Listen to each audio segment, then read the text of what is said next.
Ladies and gentlemen, today we're talking Canon R3 sample. I can't stay. No, I always gotta go. Yes, ladies and gentlemen, welcome to another video. For this video, I had the opportunity to shoot a couple of days with the new Canon R3. Now, a quick disclaimer, this video is not sponsored by Canon. However, they did provide us with a pre-production unit of the new Canon R3, but it didn't have any final input in the final release of this video. So the opinion that is being formed is fully mine. This is my experience with it being the pre-production unit. Now, before we get into the hands-on review, let's get the specs out of the way. Canon R3 is a 24 megapixel full frame camera. The camera is able to shoot in 4K 120 frames per second or in 6K RAW. When you're shooting photos, it's able to shoot 30 frames per second. Like this video right now is being shot at 25 frames per second. The Canon R3 can shoot 30 frames per second. It literally blows my mind. I have no words for it. It uses the same batteries as the 1DX Mark III, the LPE19s. The camera also has two memory card slots, one for a CF Express card and one for a regular SD card slot. The body also comes with a flip out screen. The camera obviously also comes with a Canon RF mount, so if you are coming from the EF lens system, don't worry, you can just get an adapter. Now, this is not a specs video, so let's go back a couple of days. Let's rewind time and see what we did on the first day of shooting with the Canon R3. Since the Canon R3 is a photo camera first, naturally we went out to take some photos first. For this, we went to a Belgian city called Antwerp. I called one of my friends, Clyde. He's a great model. We shot multiple shoots together before and we decided to do a shoot together. In Antwerp, we went to two different locations. The first location we went to is this famous bridge in Antwerp where loads of photo sessions take place because honestly, like, the results speak for itself.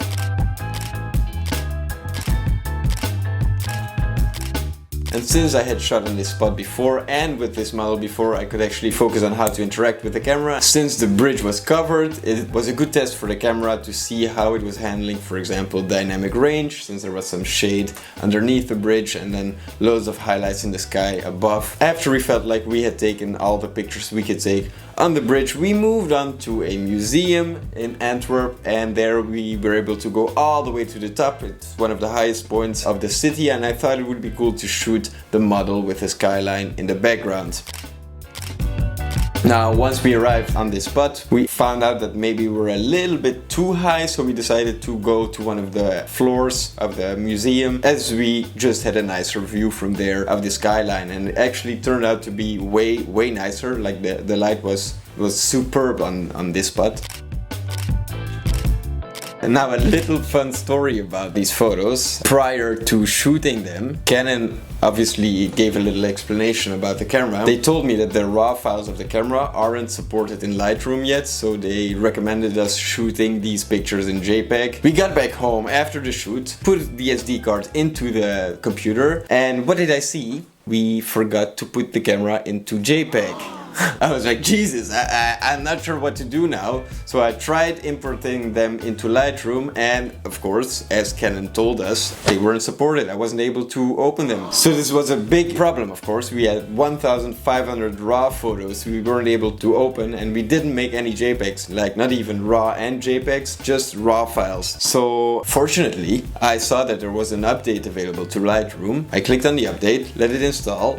And I don't know what happened, but I think the photo gods aligned and they agreed to help us because we were able to open those files because of this new update in Lightroom. This way we were able to edit these RAW photos made on the Canon R3 in Lightroom. So in a way we were lucky that we didn't listen to Canon and actually shot the photos in RAW, because this way we were able to do more with them in post, and like I'm speechless when I look at the results.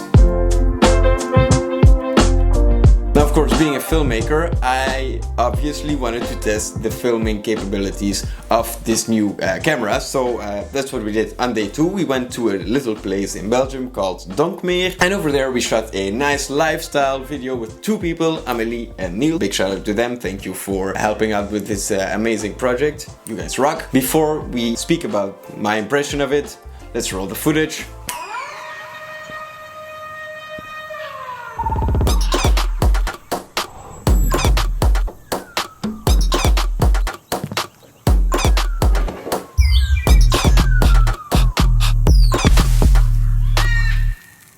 Now that, ladies and gentlemen, is what I call some high quality footage. I was blown away. For this video I shot all the footage on or 50 frames per second or 100 frames per second, so all of the footage was shot on slow motion, and I actually put the Canon R3 in a DJI gimbal. It's the Ronin S version 1, and it did fit. It wasn't too heavy and the motors just about fit around the body. We were shooting on a 24 to 105mm lens and I believe a 15 to 35 Canon RF as well. So you are able to put this big chunky body, well, it's not as chunky as the 1DX Mark III, but still it's a hefty body. You're able to put it with quite a big lens, being the 24 to 105 in a gimbal system. I wasn't really sure if it was gonna fit, but hey, it fit, it worked. Obviously all of the footage we shot that day was shot in the C-Log 3 format, so we were able to manipulate those images a bit more in post. I love C-Log 3, I'm a big fan of it. Now, being the 3rd day, we wanted to push our limits also a little bit, since we had been shooting with the camera for a couple of days. We did some photos, we did some video already, so we actually wanted to shoot just a dope video with it.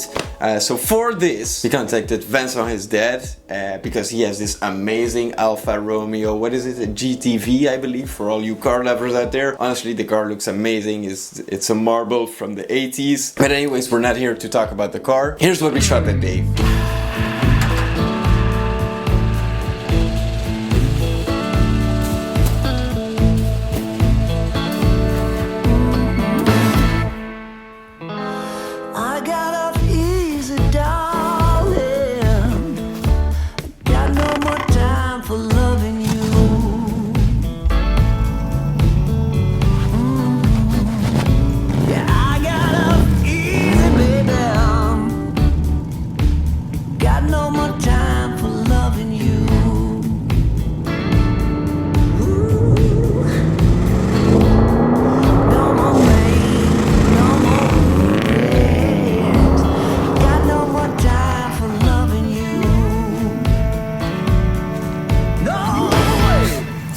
It's crazy, right?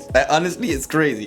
For this video, we shot on all the multiple frame rates, so 25, 50 or 100 FPS. We even shot some footage in the 6K RAW format. Now, this one was a bit finicky, as for some reason, I'm not sure why, I wasn't able to open this footage on my laptop. If anyone does know how to open it, feel free to let me know. But we were able to open the footage and to transcode the footage on the new M1 system. Luckily, we were able to transcode it and use it this way, but I don't know. It's probably because it's a pre-production unit, it's a beta version of the camera, that something was going wrong there. But anyways, we found a way to pass by this problem. But this was quite a fun shoot because we shot in multiple frame rates and we were actually able to push our limits a little bit as well. We did some handheld footage, some gimbal footage, some slow motion footage, some raw footage, basically a little bit of everything. It looked outstanding.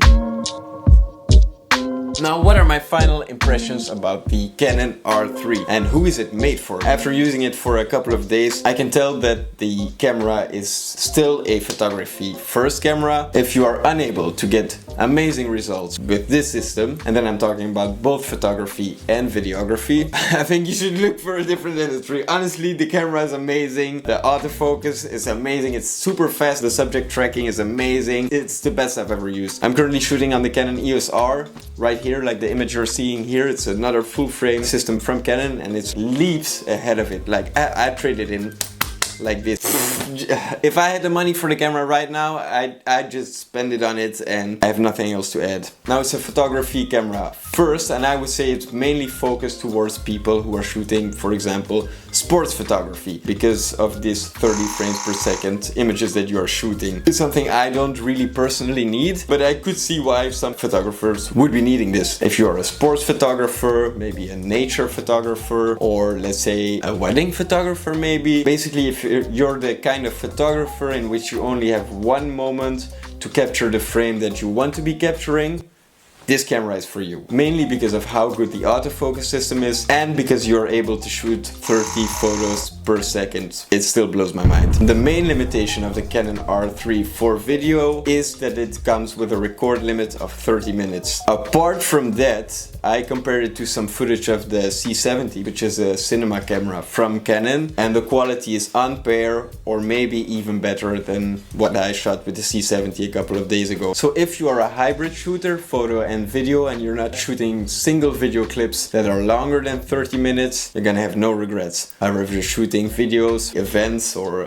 things going on stage that last longer than 30 minutes, do keep in mind that the video will cut after 30 minutes and you have to press record again. Apart from that, the video quality is excellent and I highly recommend you shooting with this camera. But honestly, it's a great camera. It is. Now, before I leave you guys, maybe I should give a little bit of context. My hair got way longer. I got new glasses because it took some more time than I initially expected to edit this video. But anyways, before I leave you guys, I would like to say a special thank you to Canon Belgium for hooking me up with this camera. Also to Art and Craft to make this possible. And especially to Vincent for reaching out to me. For the rest, let's get back to the... I'm editing this video right now, so let's continue watching the video. So ladies and gentlemen, these were my impressions of shooting with a pre-production unit of the Canon R3 for 3 days. I hope there's something you could take away from today's video. I hope you enjoyed watching it. If you did, please like the video, subscribe to the channel if you haven't already. Go check me out on Instagram, feel free to give me a follow over there. Furthermore, there's only one more thing to say, which is, of course, as always, ciao ciao, bye bye.